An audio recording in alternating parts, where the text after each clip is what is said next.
اعوذ باللہ من الشیطان الرجیم بسم اللہ الرحمن الرحیم الصلاۃ والسلام علیکہ یا رسول اللہ صلی اللہ علیہ وآلہ وسلم۔ السلام علیکم ورحمۃ اللہ وبرکاتہ۔ آج میں آپ سے ایک بہن کا درود شریف کا مشاہدہ شیئر کروں گی۔ وہ کہتی ہیں کہ کچھ وقت پہلے ایسا ہوا کہ میری امی کی طبیعت بہت خراب ہو گئی، 3-4 ڈاکٹرز بھی بدلے، لیکن پھر بھی ان کو کوئی آرام نہیں آ رہا تھا۔ میں بہت پریشان تھی کیونکہ رمضان بھی آ رہا تھا، سمجھ نہیں آ رہی تھی کہ کیا کروں۔ میری والدہ کی طبیعت دن بدن خراب ہوتی جا رہی تھی۔ میں نے اللہ سے رو کر بہت دعا کی کہ جلد میری امی کو ٹھیک کر دیں۔ پھر اچانک مجھے خیال آیا کہ کیوں نہ میں درود شریف لکھنے کی منت مان لوں۔ اس منت کو ماننے کا مقصد یہی تھا کہ میری امی کو صحت ملے۔ اب میں نے ایسا ہی کیا۔ میں نماز سے فارغ ہوئی، پھر میں نے قرآن پڑھا اور میں نے فوراً اپنی وہ ڈائری اٹھائی کہ جس میں کبھی درود شریف لکھا کرتی تھی۔ لیکن پھر کچھ دن سے ایسا ہوا کہ کچھ مجبوری یا کچھ بہانہ کہہ لیں، جو بھی، میں درود شریف نہیں لکھ پا رہی تھی۔ بہرحال اس منت کو ماننے کے بعد میں نے درود شریف لکھنا شروع کیا، اس یقین کے ساتھ کہ یقیناً اللہ میری دعا کو قبول کرے گا۔ درود شریف لکھنے سے پہلے میں نے اپنی آنکھیں بند کی، اللہ تعالیٰ سے خاص طور پہ یہ دعا کی کہ یا اللہ، جیسا میں نے مانا ہے کہ میں اب دوبارہ درود شریف لکھوں گی، میری اس دعا کی، اس منت کی لاج رکھ لیں اور میری امی کو صحت عطا کر دیں۔ یہ دعا مانگتے وقت مجھے کامل یقین تھا کہ میری دعا ضرور قبول ہوگی، اور اس کے بعد میں نے درود شریف لکھنا شروع کر دیا۔ آپ حیران ہوں گے کہ جب صبح ہوئی تو میری امی بہت بہتر تھیں۔ وہ اٹھ کر چل پھر رہی تھیں، جو کہ پہلے مشکل ہو رہا تھا۔ میں نے اللہ کے سامنے رو رو کر شکر ادا کیا اور کہا کہ تو واقعی رحیم ہے، تو نے میری ماں کو ٹھیک کر دیا۔ میرا کامل یقین ہے کہ درود شریف لکھنے کی میری منت یقیناً اللہ کو پسند آئی تھی اور اللہ نے میری دعا کو قبول کیا۔ پھر کچھ دن کے بعد میری طبیعت بھی خراب ہوئی۔ میرا گلا شدید دکھ رہا تھا، اس قدر تکلیف تھی کہ سانس لینا بھی مشکل ہو گیا تھا۔ میں نے پھر اسی کامل یقین کے ساتھ درود لکھنا اور پڑھنا شروع کر دیا۔ خدا کا شکر ہے کہ جیسے ہی میں نے اس نیت سے درود لکھنا اور پڑھنا شروع کیا، الحمدللہ میرا گلا ٹھیک ہو گیا اور میں آسانی سے سانس بھی لے پا رہی تھی۔ میں نے اللہ کا شکر ادا کیا کہ جس نے میری دعا کی لاج رکھ لی، جس نے میرے درود پڑھنے اور لکھنے کی اور میری اللہ سے جڑی امید کی لاج رکھ لی۔ ایک بہت ہی خوبصورت خواب میں نے اسی رات دیکھا۔ میں کیا دیکھتی ہوں کہ میں مدینہ میں موجود ہوں۔ میں گنبد خضرا کے سامنے کچھ اس طرح سے کھڑی تھی کہ میرے اور گنبد خضرا کے درمیان 1 ہاتھ کا فاصلہ تھا۔ کچھ دیر بعد جنت البقیع کو دیکھتی ہوں۔ وہاں سے کچھ دور کچھ جنازے بھی موجود تھے۔ جس وقت میں جنت البقیع کو دیکھ رہی تھی تو مجھے جیسے کہا جاتا ہے کہ تمہیں یہاں دفن کیا جائے گا۔ یہ بات میں اپنے آپ کو بھی وہاں کھڑی خود سے بھی کہتی ہوں۔ بہت ہی خوبصورت منظر تھا وہ، اور جب میری آنکھ کھلی تو میں نے اٹھ کر شکرانے کے نفل پڑھے، اللہ کا شکر ادا کیا۔ یہ درود شریف کی برکت ہے کہ مجھے اکثر خواب میں یہ دکھائی دیتا ہے کہ میں قرآن پڑھ رہی ہوں۔ کبھی دیکھتی ہوں کہ رو رو کر سب لوگوں کو درود کی فضیلت بتا رہی ہوں۔ کبھی خواب میں دیکھتی ہوں کہ میں درود لکھ رہی ہوں۔ سب لوگوں کی طرح میں فلسطین کے حالات دیکھ کر بہت پریشان ہوتی ہوں اور دعا بھی کرتی ہوں ان کے لیے۔ ایک مرتبہ اسی طرح دعا کرتے ہوئے سوئی کہ میں فلسطین کے لوگوں کے لیے کیا کروں، تو خواب دیکھتی ہوں کہ میں فلسطین میں ہوں، سب لوگوں کو اکٹھا کیا ہوا ہے اور میں سب لوگوں کے ساتھ مل کر درود پڑھ رہی ہوں۔ پھر میں یہ بھی دیکھتی ہوں کہ میں سب لوگوں کے ساتھ مل کر سورہ یاسین پڑھ رہی ہوں۔ اسی طرح ایک دفعہ دیکھا کہ میں قرآن پڑھ رہی ہوں اور اچانک مجھے مسجد اقصیٰ دکھائی دیتی ہے۔ ان خوابوں میں جو مجھے اشارے ملے، مجھے سمجھ آ گئی کہ اللہ تعالیٰ مجھے ان لوگوں کے لیے دعا کرنے کا اشارہ دے رہا ہے۔ پھر میں نے خاص طور پہ نیت کی کہ میں فلسطین کے لوگوں کے لیے جتنا بھی ہو سکے گا دعا کروں گی۔ میں نے سورہ یاسین بھی پڑھی، اسی نیت سے روزہ بھی رکھا اور 1000 مرتبہ درود تنجینہ بھی پڑھا کہ فلسطین کے لوگوں کی مدد ہو، ان کے حالات ٹھیک ہوں۔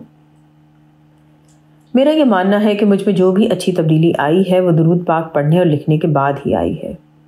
درود پاک سے تعلق جوڑنے کے بعد میرا اللہ پر یقین مضبوط ہو گیا ہے۔ درود پاک پڑھنے سے پہلے میں بہت سے گناہ کرتی تھی، کبھی گانے سن لیے، کبھی کوئی اور اس طرح کا کام کر لیا، لیکن جب سے درود پاک سے جڑی ہوں آہستہ آہستہ کر کے یہ سب چیزیں مجھ سے دور ہو گئی ہیں۔ میرے دل میں اللہ اور اس کے پیارے نبی حضرت محمد مصطفیٰ صلی اللہ علیہ وسلم کی محبت پیدا ہو گئی ہے۔ میں اللہ کا شکر ادا کرتی ہوں کہ اللہ نے مجھے اپنے قریب ہونے کی، نماز اور قرآن پڑھنے کی نہ صرف توفیق عطا کی ہے بلکہ اللہ پر میرے یقین کو مضبوط بھی کیا ہے۔ اب مجھے یہ معلوم ہے کہ لوگ میرا کتنا بھی دل دکھائیں، مجھے کوئی کتنا ہی پریشان کیوں نہ کرے، میں دکھی نہیں ہوتی، نہ ہی روتی ہوں، کیونکہ مجھے یقین ہے کہ میرا اللہ میرے ساتھ ہے جو مجھ سے محبت کرتا ہے۔ یہ درود پاک کی برکت ہے کہ جس جگہ میں بیٹھ کر درود پڑھتی ہوں اور لکھتی ہوں اس جگہ پر ایک الگ سا سکون محسوس ہوتا ہے اور ایک بہت ہی اچھی خوشبو بھی آتی ہے۔ میں سب سے یہی کہتی ہوں کہ درود پڑھیں اور لکھیں بھی، کیونکہ یہ بہت خوبصورت نعمت ہے جو اللہ خوش قسمت لوگوں کو عطا کرتا ہے۔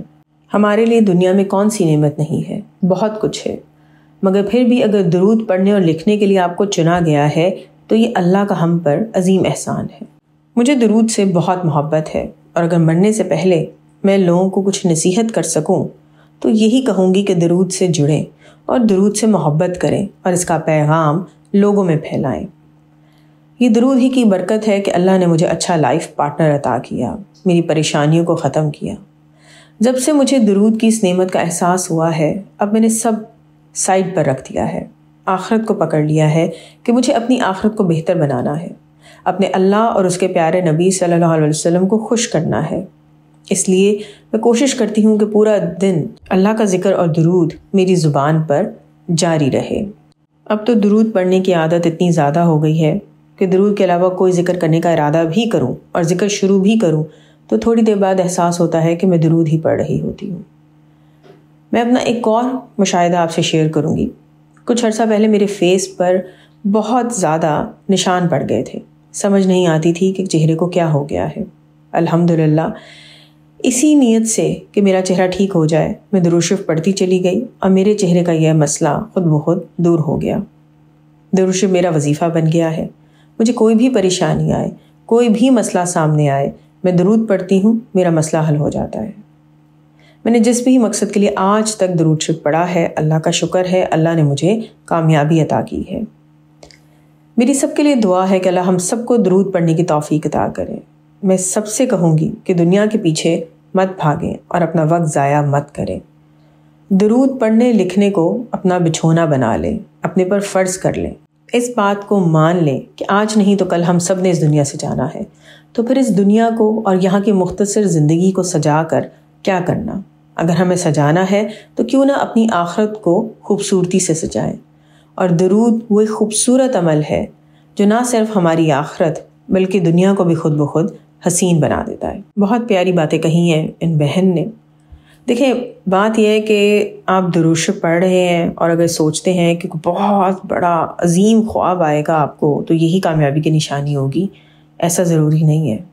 اگر آپ درود شریف پڑھ رہے ہیں اور زندگی کے تمام مسائل خود بخود غائب ہوتے جا رہے ہیں یا آپ کے لیے آسانیاں ہو رہی ہیں تو یہ بھی کسی معجزے سے کم نہیں ہے، کیونکہ اپنے ارد گرد اگر ہم نظر دوڑائیں تو بعض لوگ سال سے ایک ہی مسئلے میں پھنسے ہوتے ہیں۔ بہت سے لوگوں کو بظاہر کوئی مسئلہ نہیں ہوتا لیکن ناشکری کی بیماری لگ گئی ہوتی ہے کہ انہیں اپنے ارد گرد کوئی نعمت نظر نہیں آ رہی ہوتی۔ تو بس اگر اللہ تعالیٰ نے آپ کو شکر ادا کرنے والا، نعمتوں کا احساس کرنے والا دل عطا کیا ہے، آپ کو درود شریف سے جوڑ دیا ہے، تو یقین کریں اللہ نے آپ کو بہت بڑی نعمت عطا کر دی ہے۔ رمضان شریف کا مبارک مہینہ چل رہا ہے، اس مہینے کو ضائع مت کیجیے گا۔ ایسا بھی نہیں ہو سکتا کہ رمضان کے مہینے میں ہم ساری دنیا سے کٹ کر ایک کونے میں بیٹھ جائیں۔ جو زندگی کے معمولات ہیں، جو آپ کی فیملی کی رسپانسبلٹیز ہیں، کچھ لوگوں کو کمانا ہے، وہ سب چلتی رہیں گی، لیکن درود شریف پڑھنے کو اس مہینے میں اور قرآن شریف پڑھنے کو اس مہینے میں، استغفار کرنے کو اس مہینے میں خاص طور پر اہمیت دیں۔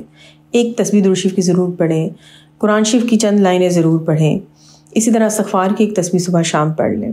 کوشش ضرور کریں، اپنی نیت ارادہ ضرور بنائیں۔ دعا ہے کہ اللہ تعالیٰ اس رمضان مبارک کو ہمارے لیے اتنا خوش قسمت بنا دیں کہ آنے والے ہمارے تمام سال، تمام دن اور رات اللہ اور رسول پاک صلی اللہ علیہ وسلم کی محبت میں گزرے۔ اللہ تعالیٰ ہم سب کو دنیا اور آخرت دونوں جہاں میں حضور پاک صلی اللہ علیہ وسلم کی محبت، قرب اور دیدار ہر لمحے ہر پل میں سوتے جاگتے میں عطا کریں، آمین ثم آمین۔ الصلاۃ والسلام علیکہ یا رسول اللہ صلی اللہ علیہ وآلہ وسلم۔ السلام علیکم ورحمۃ اللہ وبرکاتہ۔